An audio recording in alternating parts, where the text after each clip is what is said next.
Hello friends, today I am recording this video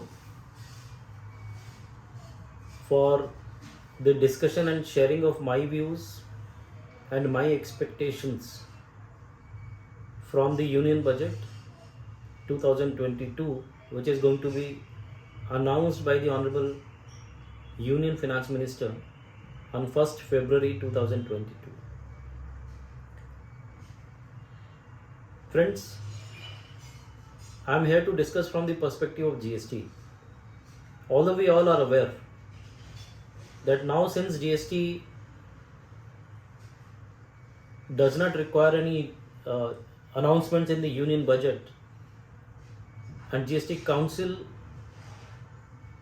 is the body which is taking most of the decisions pertaining to the GST law, but still, because it is the announcement of Union Budget, we all expect some changes from the Honorable Union Finance Minister. Every year we say the same thing कि GST law में budget का कोई relevance नहीं है, but still we expect that there will be certain changes, and rightly so, because in last 4.5 years, whenever the budget was pronounced after the implementation of GST, every time there were few or the important changes which was there in the GST law. Now what do we expect from this year? So कुछ चीज़ें हैं जो मैं expect करता हूँ और मैं as a student of GST, student of law आप लोगों के साथ शेयर करना चाहता हूँ. Many calls I was receiving that what is your expectation, what do you think is going to be the change in GST so far as the Union Budget of 1st February 2022 is concerned, and therefore I am recording this so that I can reach to the maximum people, not only the tax professionals, taxpayers, but also the other side, which is the administration of the department. पहला change जो मैं expect करता हूं, that is the imposition of GST, or rather inclusion of GST, inclusion in GST, the 5 petroleum products.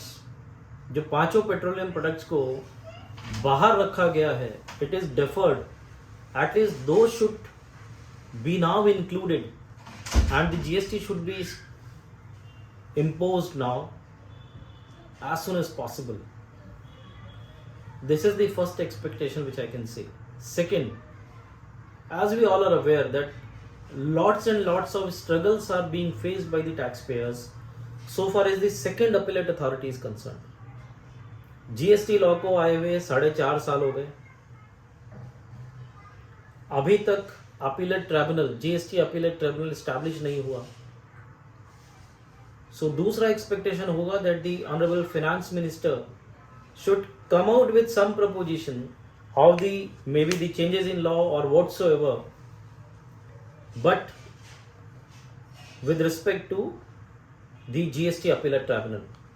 It's very very important, because आज की date में कोई भी टैक्स पेयर अगर किसी भी ऑर्डर से अग्रीव्ड होता है, so first he approaches the first appellate authority. If he is further aggrieved and he is not accepting the order passed by the first appellate authority, then the only remedy which is available to him is a writ court, which is time consuming as well as which is costly, and anyone and everyone is not in a position. हर व्यक्ति high court नहीं जा सकता, हर व्यक्ति writ court को approach नहीं कर सकता. किसी का रजिस्ट्रेशन नहीं मिला, रिजेक्शन हुआ, उसने अपील फाइल किया, अपील में भी रिजेक्शन हुआ, he is still aggrieved, so he is left with no option but to approach the high court और to apply for another registration number. किसी का रजिस्ट्रेशन रिट्रोस्पेक्टिव डेट से कैंसिल हो गया, he filed an appeal, still the appeal is not given in his favour. All those purchases which he has done, all those supplies which he has made are now under challenge. जो उसने purchase किया उसको credit नहीं मिलेगा, जो उसने cell किया सामने वालों को उसका क्रेडिट नहीं मिलेगा. In this situation he is left with no choice, but he will have to approach the writ court, which is costly also, which is time consuming also. So therefore the appellate tribunal, the establishment and constitution of it is most important expectation that not only me, but everyone is expecting out of this budget. Let me give one other example why I am saying that appellate tribunal is required. In Gujarat specifically, because I belong to Gujarat, day in day out we are facing such kind of issues. Appeals are not being heard by the first appellate authority. वो सीधा सा answer देते हैं कि sir appeal अभी हम सुन भी लेंगे तो भी आपके पास ट्राइब्यूनल तो है नहीं. In most of the cases, the appeal is not being heard. Specifically, I can say e-way bill cases wherein the challenges, wherein the appeals are filed against the orders of the authorities under section 129, 130. All those appeals are pending since July 2017 onwards. है ही नहीं, उनकी hearings हो ही नहीं रही हैं. It has been 3 years, 4 years, but they are not taking up the matters. So वो इसलिए नहीं ले रहे हैं क्योंकि उनको ऐसा लगता है कि ट्राइब्यूनल नहीं है. So therefore, to end all these issues and also to help the taxpayers, we are now expecting the government should take this seriously and come out with GST appellate tribunal. So this was my second expectation from this budget. Third expectation. Friends, we all are aware that this is a procedural law. This is a tax law which is more of a procedural nature. It depends on the compliances to be done by the taxpayer. Now, when I as a taxpayer, I comply with the law completely to the best of my abilities and understandings, still there are a lot of challenges so far as the input tax credit is concerned. Because at times I face a notice, मुझे एक notice भेज दिया जाता है और बोला जाता है कि आपने जिससे माल परचेज किया वो व्यक्ति का रजिस्ट्रेशन कैंसिल हो गया है, वो व्यक्ति नॉन एग्जिस्टेंट है, वो व्यक्ति ने टैक्स नहीं भरा.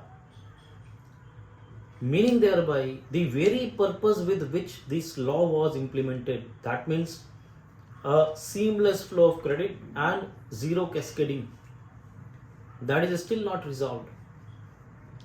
Because you also need to see, and it's a settled law, even in VAT, the authorities should not directly catch hold of the recipient and allege that the input tax credit is not eligible, merely on the basis that the supplier's registration is cancelled or supplier is not found or whatsoever. They first have to go into the investigation aspect, need to interrogate and identify that the recipient was in connivance with the supplier. अगर आप ये prove कर पाते हैं कि recipient और supplier ने कनाइव करके डिफ्रॉड किया है रेवेन्यू को, तब आप डायरेक्टली रेसिपिएंट को इनपुट टैक्स क्रेडिट के लिए डिसएंटाइटल करेंगे, वो समझ में आता है. So therefore all I expect from this budget is that there has to be some clear cut guidelines. Otherwise आपने 16(2) में 4 कंडीशंस की जगह 5 कर दी, कल आप 6 कर देंगे, 7 कर देंगे. That is not going to help us. Reason being, I have my own limitation as a recipient. I cannot go beyond that limitation, and I am not an investigation officer or a police officer who will investigate everything. I am a businessman. So whatever precautions I can take as a businessman, maximum that is within my control. And therefore imposing certain conditions which are beyond my control may not be the right way of doing it. So therefore I foresee and I expect that the government should come out with some guidelines, some changes in the law which is in favor of the recipient or which supports the genuine recipient. I am not talking anything about those recipients who are engaged into the fraud input tax credit availments. There are a lot of such expectations, but yes, I would certainly like to discuss one or two more.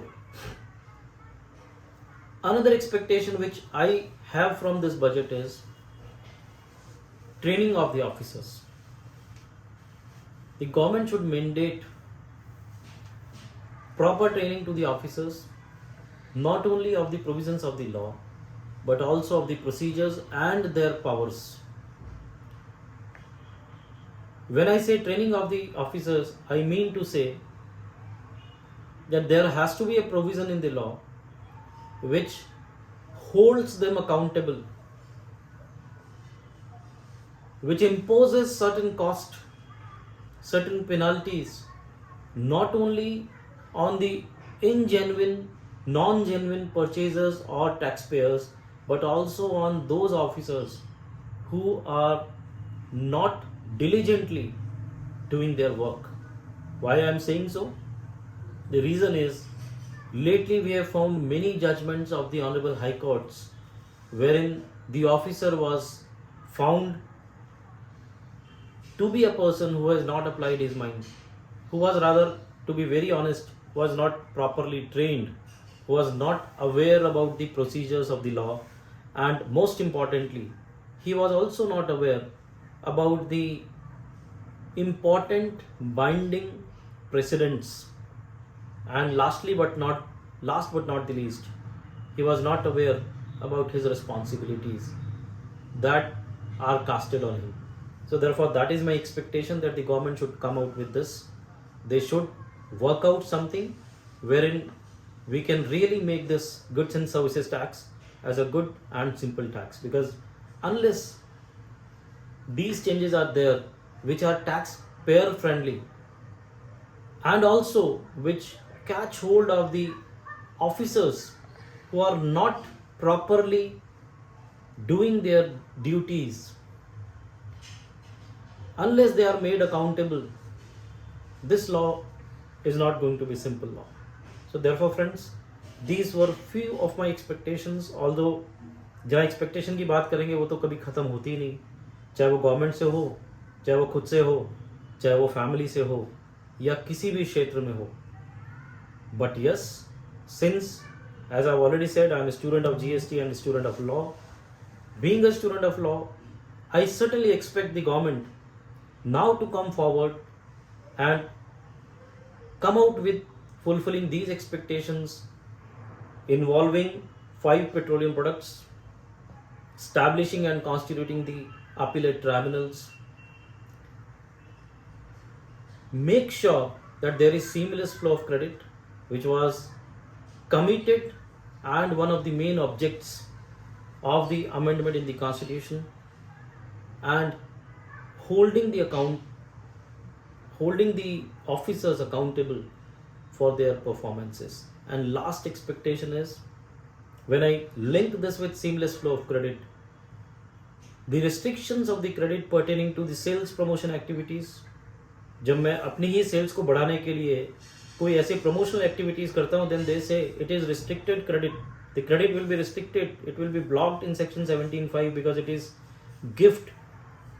But when I read section 16(1), it says used or intended to be used in course or furtherance of business. So therefore, any expenditure which I am doing and it is directly linked with my supplies, outward supplies to be more precise, all credits pertaining to that must be allowed, including the credits pertaining to construction of my office building or maybe the administrative block or whatsoever. So therefore, section 17(5) needs to be done away with. That is another expectation. Or they should come out with a very important and pertinent clarification in the law, wherein they should say that if it is having a direct nexus with your outward supplies or the taxable supplies, then in that case the credit should be allowed. With this friends, let us see कल क्या होता है, किस तरीके से union finance minister GST के perspective में अपने लॉ में चेंजेस अनाउंस करते हैं. Let us expect for the best to happen. And once again, I am thankful to each one of you for listening to me, motivating me to share my expectations from this budget. Thank you very much.